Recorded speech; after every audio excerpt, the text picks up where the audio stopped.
Hello, I'm Tim Hartley at the Emiliani press junket here in Atlantic City. I'm Nicholas French at the Emiliani press junket in Atlantic City. Pleased to be here.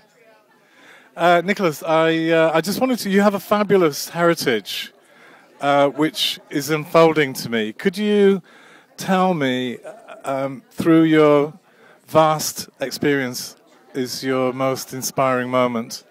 Funny enough, I was doing a history of my family. My father started as a lather boy in 1924, and I think that he's inspired me all my life. And I just love the fact that, you know, it's almost 90-something years of the French family doing hair, and also hopefully inspiring a huge amount of people. I still meet people that were inspired by Dad, you know, and how he broke through in 1938 with a hairstyle called design disorder, which is the first hair that ever moved. It was like swinging hair, which is amazing, in 1938. Wow, that's really inspired me. Yeah. Design disorder. I think that's probably what we do now. Well, I do it, but not quite as it should be. You mentioned earlier the iconic name of David Bailey, and I know that you've worked with some really fabulous people. Tell me a little bit about that. Yeah, I worked with David Bailey many times, actually, and the last time I ever worked with him, many years ago, I actually was doing Catherine Deneuve's hair, who was married to at one time, but David really didn't like hairdressers or makeup artists. But I swear every now and then I speak to him. He's a fabulous guy, you know. Does he still swear at you? Well, he just swears at everybody. So it's really cool, you know. And, tell me about Catherine Deneuve, because she's an iconic beauty of our time. Well, I think she was fabulous, and I remember her in the films in the 60s and 70s. I love these iconic people, you know, and to do their hair, which is a marvelous experience, you know. Absolutely, absolutely. And, you know, I always think in the hairdressing, you know, fresh is a really good word. Yes. You know, it's fresh and it's modern, it's in the moment, it's got immediacy, it's now, you know?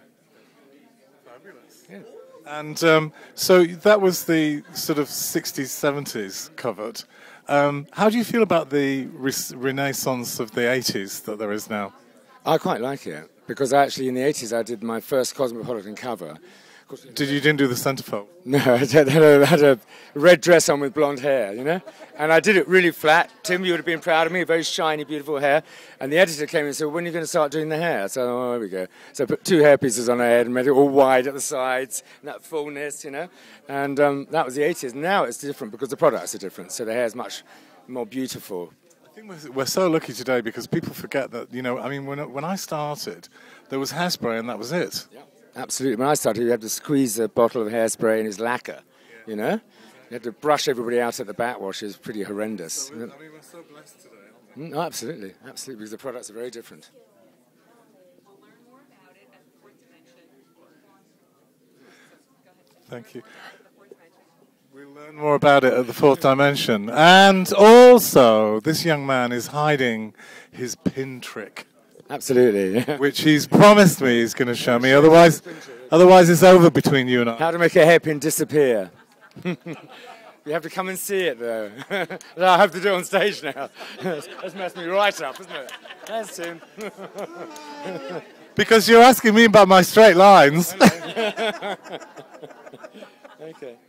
All right, thanks, guys. We'll see you at the fourth dimension. Look at me and wait. Thanks, guys. We'll see you at the fourth dimension.